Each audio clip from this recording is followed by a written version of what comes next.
تمشي أيام وتمشي ليالي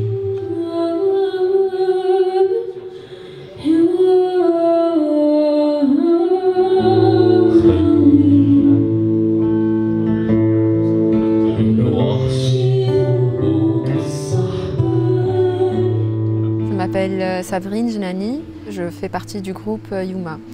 Le groupe Yuma, en fait, c'est un duo. Il se constitue de moi-même et de Rami Zoglami.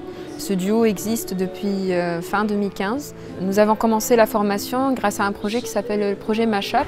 On a fait des arrangements, on a repris des chansons très connues d'artistes très connus du monde arabe, notamment Mohamed Abdel Waheb, Fayrouz, et on a essayé de combiner ça avec des groupes de la musique contemporaine, et donc Indi Zara par exemple, ou Mashrou Laila.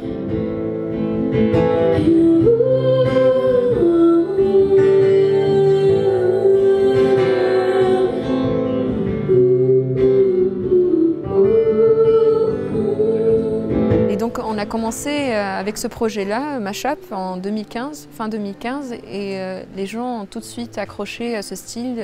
Nous-mêmes, on a été surpris, et ça nous a encouragés par la suite à entamer cette carrière qui, à la base, n'était pas notre premier plan.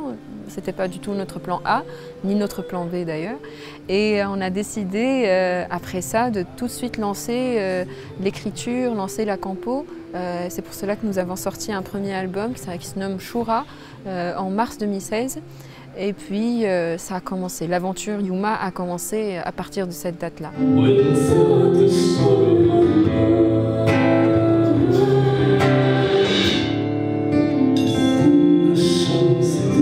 Yuma, c'est des influences en fait différentes, de choses et d'autres, d'images, de bribes, de mémoire, de musique contemporaine, mais également de musique ancienne, orientale et occidentale, de jazz, de blues, de rock indépendant. Réellement, en fait, c'est une musique qui n'est pas, qui est très difficilement, pour moi, très difficilement répertoriée.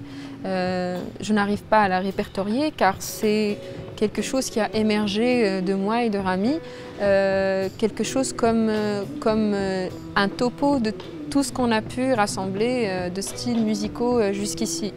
Et ça a donné Yuma.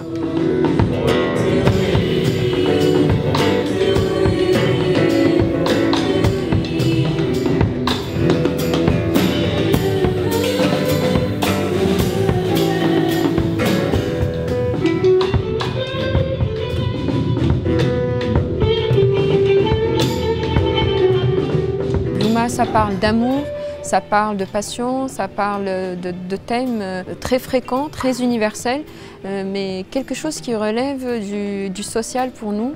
En Tunisie, parler d'amour, c'est encore tabou. Dire les choses, dire à quelqu'un qu'on l'aime ou dire à quelqu'un qu'on a de l'affection pour lui, c'est encore considéré comme de la faiblesse. En arabe, on dit ça veut dire quelqu'un qui est trop fier, beaucoup trop fier pour dire qu'il est amoureux et donc par la suite faible. Nous, on parle de ces thèmes-là pour banaliser, pour démocratiser en fait ces thèmes-là, pour inciter un peu plus les jeunes à être beaucoup plus naturels, à être beaucoup plus spontanés envers ces émotions-là, les exprimer car ce n'est pas une faiblesse, ou bien au contraire.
Sing